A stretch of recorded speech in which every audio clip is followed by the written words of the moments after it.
Good morning, kids and parents. Welcome to the lesson number 23.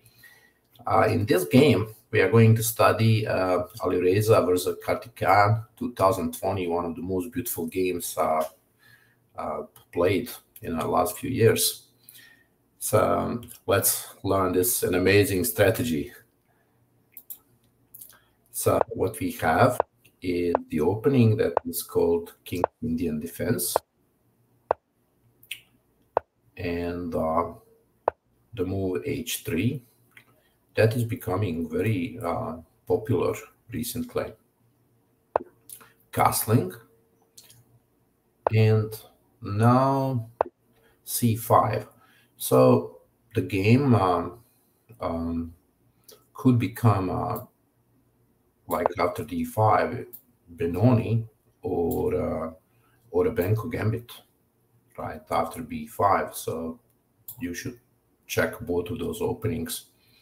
Now, knight f3, and of course, you could have a Sicilian defense here, right? If you recognize the pawn structure, you have Marozzi bend, so it's type of accelerated Sicilian defense. But Alireza, Karhtikeyan played here queen a5, and now he captured, and Alireza played knight b3. So we'll stop here, and of course you ask yourself, what could be the move here, right? Most of us would probably just move the queen somewhere, right? But the young Grandmaster Karhtikeyan, he decided to play queen c3, right? Look at this, an amazing move. Now it is a positional sacrifice, so he's giving a queen for 2 pieces, right? And you will see it is a very interesting position here, right? It's a kind of positional sacrifice where the pieces will overtake the center. But it seemed to me that he, in this position, Alireza made a mistake. That's f3, because it's creating problems on the dark colors. And this pawn on e3 is very powerful, right? So now knight h5, and you can see already some issues here, right, on the dark colors. Queen c1, and the pawn is protected, right? So basically we have a sacrifice, queen for the 2 pieces, and the black pieces are kind of controlling the center at the moment. g4, knight f4, and here king d1, right? Because you cannot take immediately. There is a knight g2 check, and then bishop can take the queen. But after king d1, black played knight e6. Knight e3 is a solid move, right? With threatening the queen, and here check. And if the bishop takes, check, and yeah, you can get your pieces. You can get queen back, right? So that was an option for black. But I guess the young grandmaster was so inspired, on that day, he just decided to keep his pieces on the board. And look, in just the next couple of moves, the game is going to change a lot. Black is really going to overtake the game. Bishop f4, a wonderful outpost for a bishop.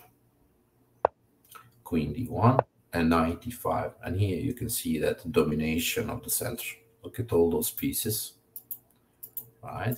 All this creates fantastic center, and black pieces are really way too powerful here, right? King is not safe, and if you pay attention to the white pieces, they hardly can get into the game. Queen, both rooks, the bishop is having problems, right? So black is better in this position. Knight c1, bishop d7, and a4, right? Of course, he has to play this move, otherwise bishop would go to a4. Rook c8, with the idea to take on c4, and rook is attacking as well. Now, bishop h6, that bishop is important, and bishop g7. Knight f3. Right, this pawn is more important than the pawn on c4.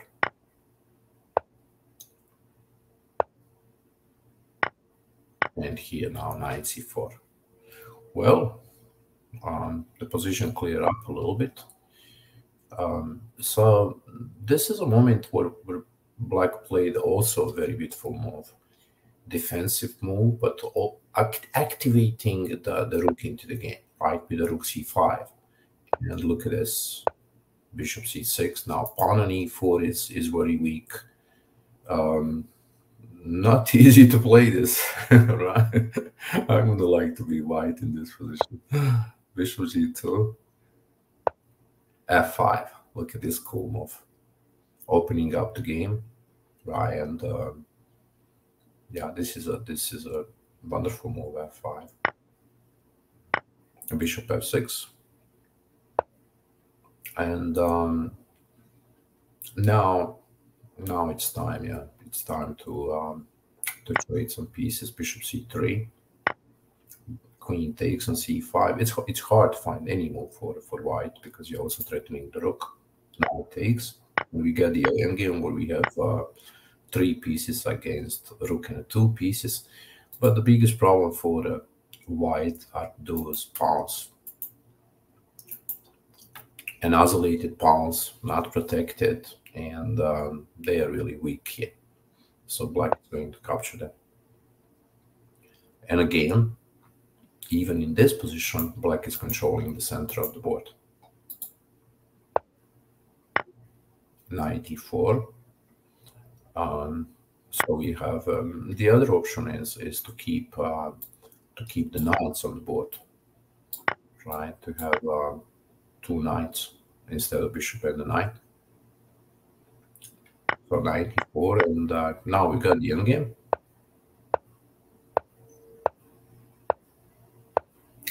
And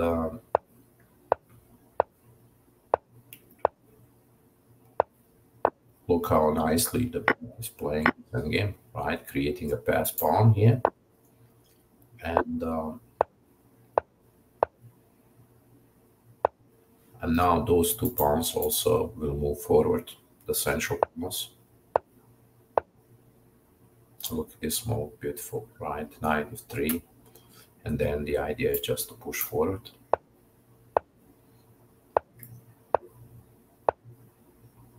Wow. And after king f3, Alireza resigned the game. I have to say this is a really beautiful game. Now we can go back in and see one more time this sacrifice on c3. Right, queen takes c3. Let's try to understand again what could be the reason for such an unusual move. Right. Well, those kind of sacrifices, like a positional sacrifice, are of course difficult, right? Because with this move, we don't count the material, right? We really have to pay attention to what's happening with the pieces, how active they are, and what's happening with the center of the board, right?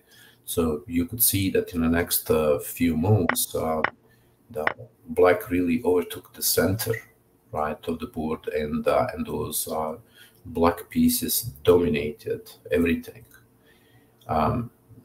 right? More games like this you see, you will be able to assess those positions and then play in your own games, right?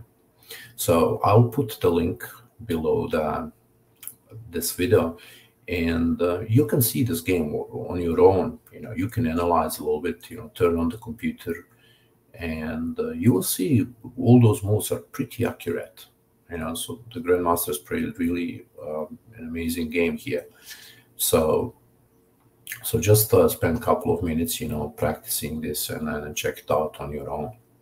Okay, kids, I hope you enjoyed this game, and I will see you next time. Bye-bye.